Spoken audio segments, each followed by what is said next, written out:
میرا قیدی امام، میرا مظلوم امام، میرا قیدی امام، میرا مظلوم امام بلک بلک کے رو رہا تھا۔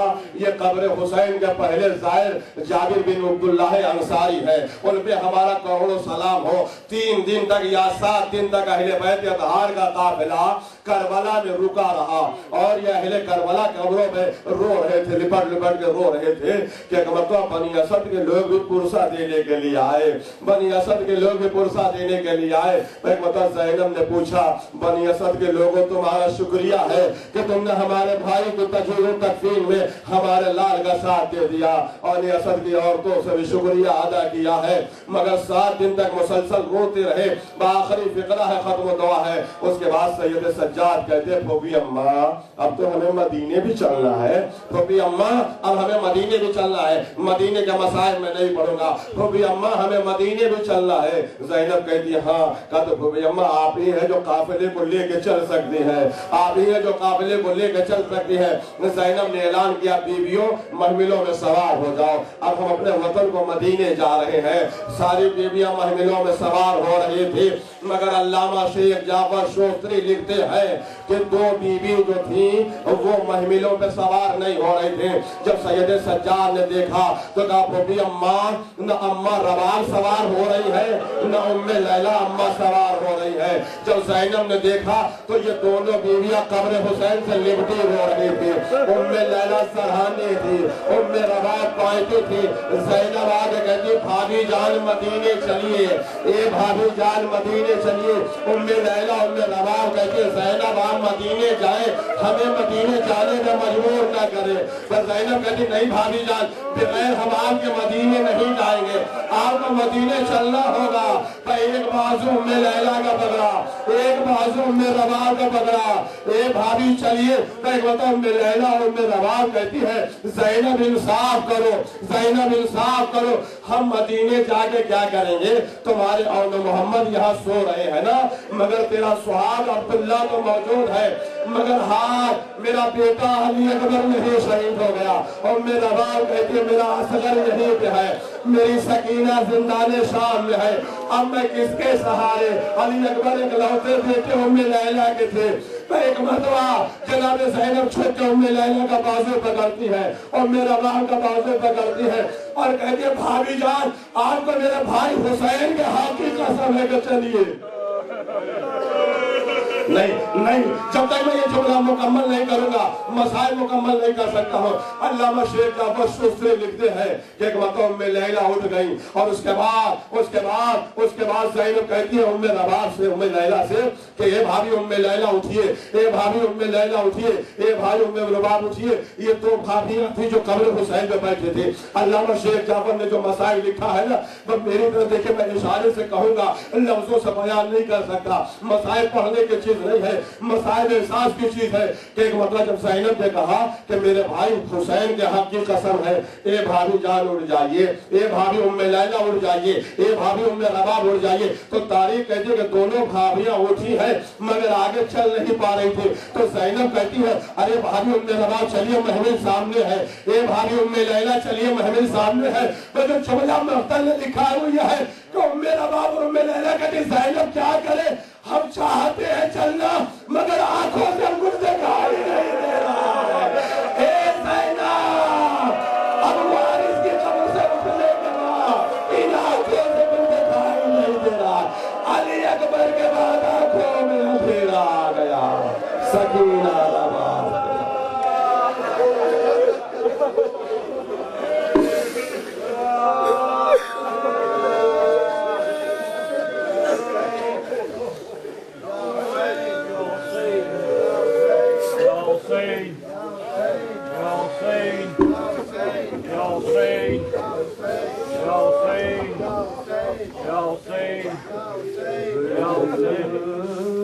مدینے جاتی ہے کیا کیا لیے ہوئے، زینب مدینے جاتی ہے کیا کیا لیے ہوئے، زینب مدینے جاتی ہے کیا کیا لیے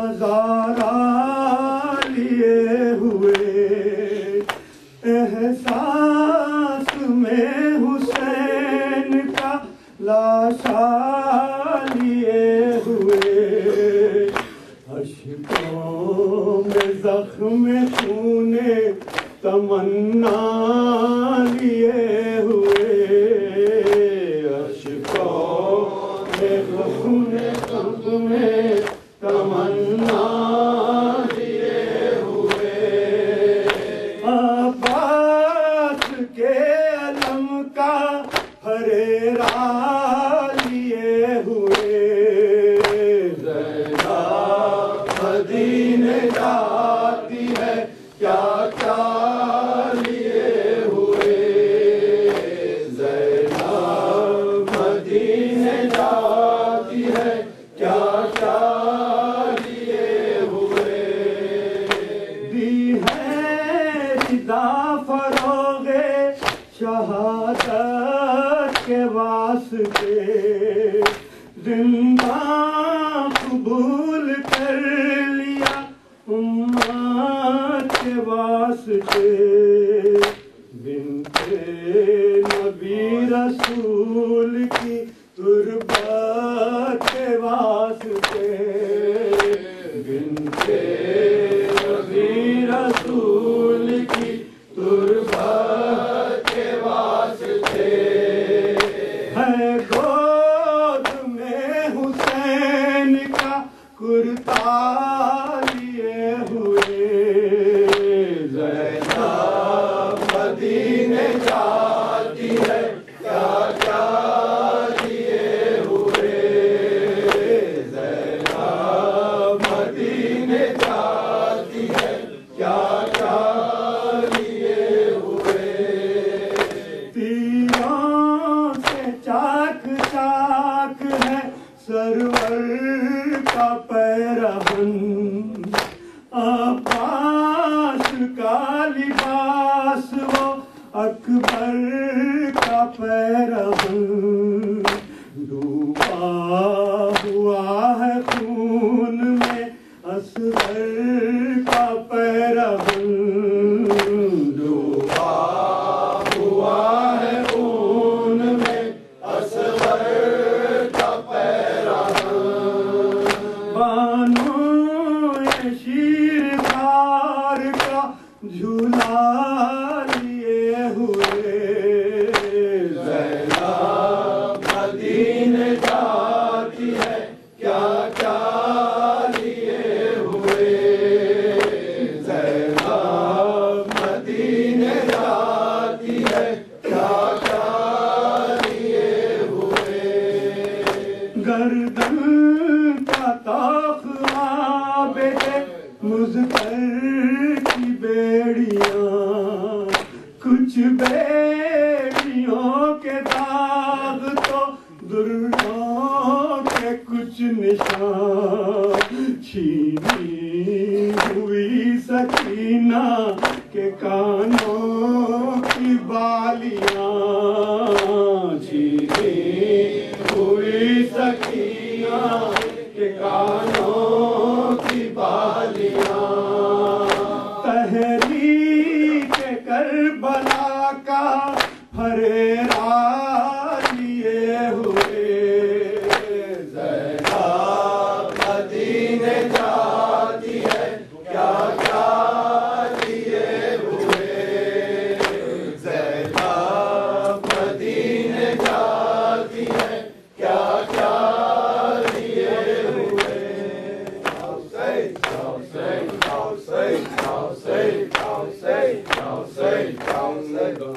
میں سکینہ عابد سے کہہ رہی ہے زندان میں سکینہ عابد سے کہہ رہی ہے زندان میں سکینہ عابد سے کہہ رہی ہے زندان میں سکینہ عابد سے کہہ رہی ہے زندان میں سکینہ عابد سے کہہ رہی ہے